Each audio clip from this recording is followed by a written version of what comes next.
নমস্কার। রাহুর ক্ষেত্র, হাতের সেন্টার পয়েন্টকে রাহুর ক্ষেত্র বলে এবং নিচের অংশকে কেতুর ক্ষেত্র বলে। এই জায়গাটা হচ্ছে কেতু এবং এই জায়গাটা হচ্ছে রাহু। রাহুর ক্ষেত্রে শুভ রেখা। রাহু একটা এমন গ্রহ যেটা শুভ হয়ে থাকলে আপনার হাতে এবং আপনার কুষ্টিতে, আপনি যদি গরিব হন, গরিব থেকে আপনাকে খুব সহজে রাহু কিন্তু ধনী করে দিতে পারে।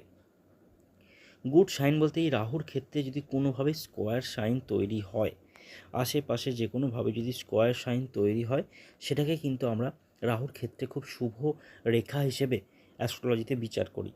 তাই রাহুর ক্ষেত্রকে পজিটিভ করার জন্য যে সমস্ত রেমেডিস, সেগুলো আপনারা আমার সাথে যোগাযোগ করলে পেয়ে যাবেন। কিন্তু যদি ইনবর্ন আপনার হাতে কোনোভাবে রাহুর ক্ষেত্রে স্কোয়ার তৈরি হয়, সব থেকে ভালো। যদি সেটা না হয়েও যদি সিঙ্গেল রাহুর ক্ষেত্র থেকে লাকলাইন তৈরি হয়, তাহলেও কিন্তু সেটা শুভ। বা কোনোভাবে যদি ত্রিভুজ অথবা স্টার সাইন যদি কোনোভাবে তৈরি